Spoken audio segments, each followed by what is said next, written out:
نحمدہ نصلی علی رسولہ الکریم اما بعد۔ معزز حاضرین و حاضرات، سب سے پہلے آقا نعمت صلی اللہ علیہ وآلہ وسلم کی مقدس بارگاہ میں ہدیہ درود پیش کریں اور پڑھیں۔ اللہم صلی علی سیدنا و شفیعنا و مولانا محمد بارک وسلم، صلاۃ و سلام علیک یا سیدی یا رسول اللہ صلی اللہ تعالی علیہ وآلہ وسلم۔ آج کا میرا عنوان ہے رمضان کے شروع کے 10 روز اور اس کی خصوصیت۔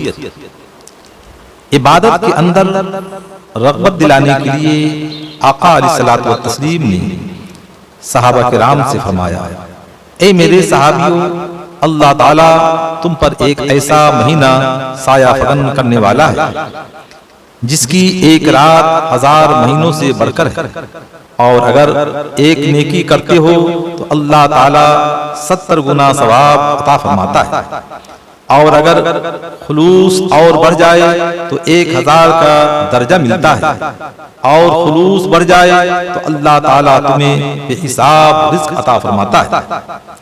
ایک نیکی کی بنیاد پر اللہ تعالیٰ بے حساب رزق عطا فرماتا ہے۔ اس کا پہلا عشرہ رحمت ہے، دوسرا عشرہ مغفرت ہے، اور تیسرا عشرہ جہنم سے آزادی ہے۔ آقا علیہ الصلوۃ والتسلیم کا فرمان عالی شان ہے، اولہ رحمت و اوسطہ مغفرت و آخرہ عتق من النار۔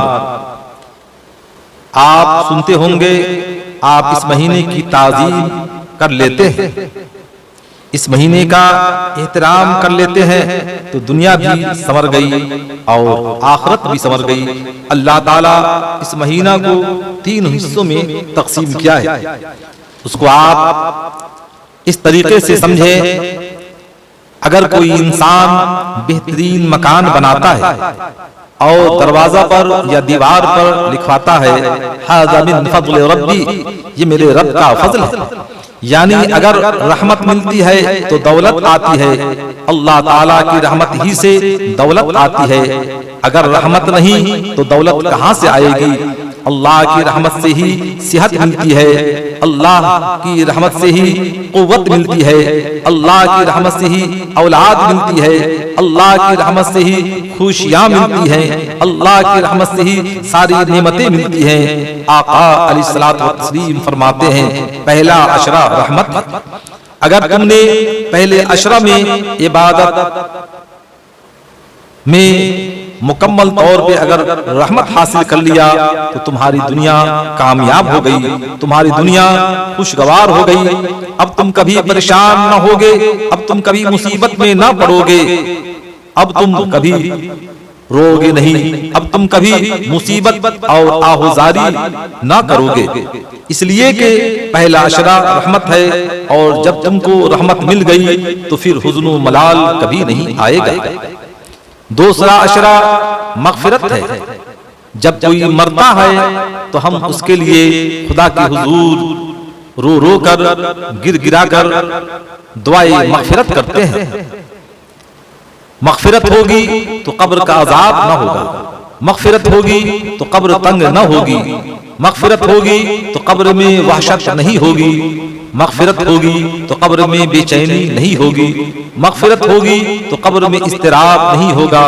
قربان جائیں، اس کا دوسرا عشرہ مغفرت ہے، یعنی دوسرے عشرہ میں عبادت کر کے مغفرت کروا لیں، کیونکہ آپ نے اللہ عز و جل کو راضی کر لیا۔ قبر جنت کے باغوں میں سے ایک باغ ہو گئی، رمضان شریف کی برکت سے قبر بھی سنور گئی۔ اور تیسرا عشرہ جہنم سے آزادی ہے۔ اب 2 ہی منزل ہے، یا تو کوئی جہنم میں جائے گا یا جنت میں جائے گا۔ آقا علیہ الصلوۃ والتسلیم فرماتے ہیں تیسرا عشرہ جہنم سے آزادی ہے، لہذا تیسرا عشرہ جو ہے اس میں عبادت کر کے خدا کو راضی کر لیں، پھر اس کا ٹھکانہ جنت ہے۔ دیکھا رمضان شریف نے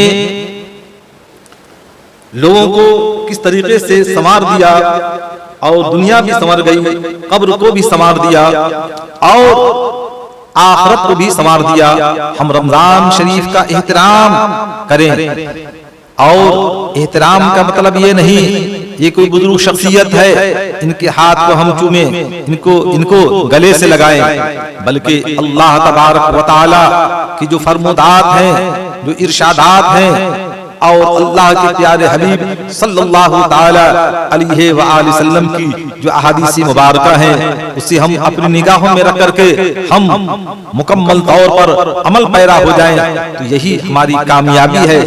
اور پھر جب مکمل طور پر ہم عمل پیرا ہو جائیں گے تو یقیناً ماہ رمضان کا احترام ہوگا، اور اس احترام کے صدقے میں اللہ تبارک و تعالی ہم تمام کو ہر اعتبار سے کامیابی عطا فرمائے گا۔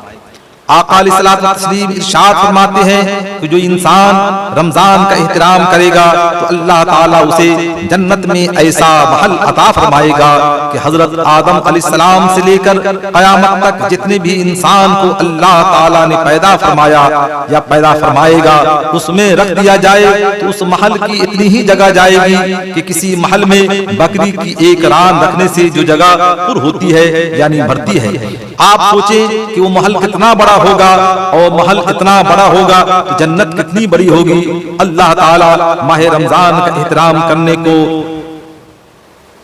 ہم تمام کو توفیق عطا فرمائے، اور ماہ رمضان کا احترام کرنے والے کو اللہ تعالی محل عطا فرمائے گا۔ لہذا ہر ایک مرد مومن اور مومنہ، مسلم اور مسلمہ کو چاہیے کہ ماہ رمضان کا احترام کر کے اس محل کے حقدار ہو جائیں۔ اللہ رب العزت کا کرم ہے کہ اس نے ہمیں یہ ماہ عظیم عطا کیا، اور اپنے گناہگار بندے کو بخشنے کے لیے نہ جانے کون کون سے ہیلے اور بہانے اس میں مخفی رکھے۔ لہذا ہمیں چاہیے کہ ان چیزوں کو مد نظر رکھتے ہوئے اللہ وحدہ لا شریک کے حکم کو بجا لائے، اللہ وحدہ لا شریک کے فرمودات ارشادات کو نگاہوں میں رکھ کر کے رمضان کا مکمل طور پر احترام کرے، اور رمضان کے خیر و برکت کو حاصل کر کے ہم اپنی زندگی کے اندر انقلاب پیدا کر کے اس دنیا فانی سے دنیا بقا کی طرف جب جائیں تو پروردگار عالم وہاں بھی ہم پر فضل فرمائے۔ رب قدیر کی حضور دعا ہے کہ پروردگار عالم ہم تمام کو ماہ رمضان کا احترام کرنے اور مکمل طور پر ماہ رمضان کو نگاہوں میں رکھ کر کے عقیدت و محبت کے ساتھ اس ماہ رمضان کو گزارنے کی توفیق رفیق عطا فرمائے۔